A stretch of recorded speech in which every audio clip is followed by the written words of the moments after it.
Majority mark చేరని liberal party Canada ఎన్నికల్లో సంకీర్ణ ప్రభుత్వమే కానుంది. చిన్న పార్టీల మద్దతుతోనే ప్రధానిగా కారణిగా ప్రమాణ స్వీకారం చేయనున్నారు. కెనడా పార్లమెంట్ ఎన్నికల్లో అధికార లిబరల్ పార్టీ మెజార్టీకి 3 అడుగుల దూరంలో ఆగిపోయింది.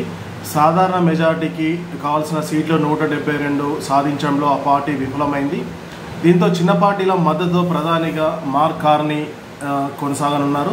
అయితే ఆ పార్టీ న్యూ డెమోక్రటిక్ పార్టీ ఇస్తుందా లేదా క్యూబో కోయిస్ పార్టీ ఇస్తుందా అని తేలాల్సి ఉంది. మంగళవారం సాయంత్రం కెనడా ఎన్నికల సంఘం వెల్లడించిన తుది ఫలితాల ప్రకారం 343 సీట్లు ఉన్న పార్లమెంట్లో లిబరల్ పార్టీకి 169 సీట్లు దక్కాయి. కన్జర్వేటివ్ పార్టీకి 144 సీట్లు దక్కాయి. క్యూబో కోయిస్ పార్టీకి 22 సీట్లు దక్కాయి.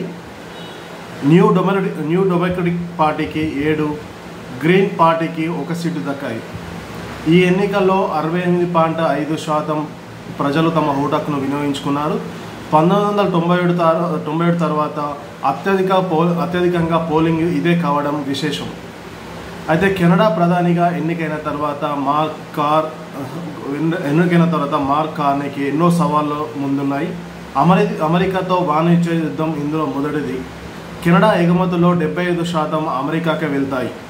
ట్రంప్ విధించిన సుంకాలతో పాటు తమ దేశంలోని పరిశ్రమలను అమెరికాకు ఆయన తరలించకపోతే కెనడాలోని పరిశ్రమలను అమెరికాకు తరలించుకొని పోతే కెనడా ఆర్థిక వ్యవస్థ దారుణంగా దెబ్బతినే అవకాశం ఉంది. ఇప్పటికే పెరిగిన జీవన వ్యయాలతో ఇబ్బంది పడుతున్న ప్రజలకు ఇది చాలా ఆశానిపాతమే కావడం గమనార్హం. ప్రతీకార సుంకాల ద్వారా వసూలు చేసే ప్రతి డాలరు దానివల్ల ప్రభావితమయ్యే కెనడా కార్మికులకే వెళ్తుందని ఇప్పటికే కార్నీ ప్రకటించారు. మధ్యతరగతులపై పన్నుల భారం తగ్గిస్తానని ఆయన ఎన్నికల హామీ ఇచ్చారు. అయితే కెనడా ప్రధానిగా కెనడాలో పరిపూర్ణంగా అంటే మెజార్టీగా ఏ పార్టీకి సీట్లు రాలేదు. కెనడాలో 343 ఉన్న కేరళ పార్లమెంట్కి 169 సీట్ల దగ్గరనే లిబరల్ పార్టీ ఆగిపోయింది. కన్జర్వేటివ్ పార్టీ 144 సీట్లలో గెలిచింది. అలాగే న్యూ డెమోక్రటిక్ పార్టీ 7 సీట్లలో, క్యూబో కోయిన్స్ పార్టీ 22 సీట్లలో, మరొక సీటు గ్రీన్ పార్టీకి సాధించుకున్నాయి. అయితే ఏ పార్టీకి మెజార్టీ రానందున కెనడాలో సంకీర్ణ ప్రభుత్వం ఏర్పాటు కానుంది. కానీ ఇలా తెలాల్సింది ఏంటంటే లిబరల్ పార్టీకి ఇటు న్యూ డెమోక్రసీ పార్టీ మద్దతు ఇస్తుందా, క్యూబో కోయిస్ పార్టీ మద్దతు ఇస్తుందా అనేసి తేలాల్సి ఉంది. న్యూ డెమోక్రటిక్ పార్టీ అది హర్దీప్ సింగ్ పార్టీగా ఉంది. ఎందుకంటే గతంలో కెనడా మాజీ ప్రధాని జస్టిస్ ట్రూడోకు మద్దతు ఇచ్చి భారత్పై విషం చిమ్మిన జస్టిస్ ట్రూడో అప్పుడు ఆయన ప్రభుత్వం కూడా సంకీర్ణంగా ఉంటే అప్పుడు న్యూ డెమోక్రసీ పార్టీ మద్దతు తీసుకొని ఆయన ప్రభుత్వం నడిపించారు. అప్పటి ప్రభుత్వంపై తీవ్రమైన విమర్శలు రావడం, కెనడా ప్రభుత్వంపై జస్టిస్ ట్రూడోపై తీవ్ర ఎత్తున విమర్శలు రావడం, పలు సందర్భాల్లో ఆయనపై విశ్వాసం కోల్పోయమంటూ ప్రజలు ఓటింగ్లో పాల్గొనడం, అంతేకాకుండా భారత్ పైన విషం చిమ్ముతో ఎన్నో సంవత్సరాలుగా కెనడా భారత్ మధ్య భారత్కు మిత్రదేశంగా ఉన్న కెనడా జస్టిస్ ట్రూడో చేష్టల వలన భారత్కు కెనడా దూరమైంది. ఇప్పుడు తిరిగి మార్క్ కార్నీ ప్రధాని ఎన్నికైన తర్వాత ఇదివరకున్న సంబంధాలను పునరుద్ధరిస్తామని, భారత్ మాకు మిత్రదేశమని, భారత్ మాకు వ్యూహాత్మక భాగస్వామి అనేసి కెనడాకు నూతన ప్రధానికి ఎన్నికైన మార్క్ కార్నీ ఇదివరకే వెల్లడించారు. అలాగే కెనడా ప్రధానికి ఎన్నికైన తర్వాత మార్క్ కార్నీకి ఎన్నో సవాళ్లతో కూడుకున్న సవాళ్ళు ఉన్నాయి.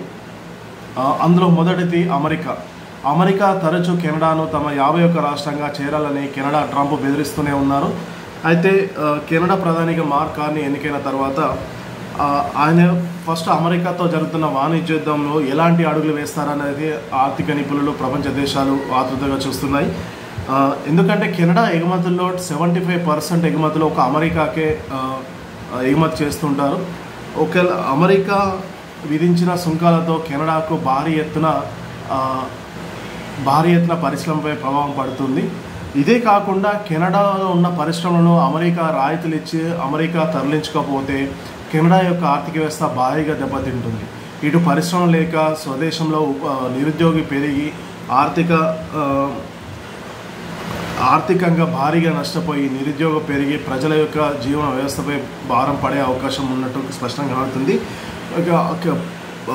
కెనడా ప్రధానికి ఎన్నికైన తర్వాత మార్క్ కార్నీ ఈ సవాలు ఎలా డీల్ చేస్తారనేసి ఇప్పుడు అత్యంత ఉత్కంఠంగా అందరూ చూస్తున్నారు. అంతేకాకుండా భారత్తో సంబంధాలను ఎలా పునరుద్ధరిస్తారు, ఎందుకంటే ఇది సంకీర్ణ ప్రభుత్వం ఏర్పడుతుంది. ఏ పార్టీకి మెజార్టీ సీట్లు రానందున ఏ పార్టీ మద్దతు తీసుకుంటారు, భారత్ యొక్క సంబంధాలను ఎలా పునరుద్ధరిస్తారు, విద్యార్థుల వీసాలు కానివ్వండి,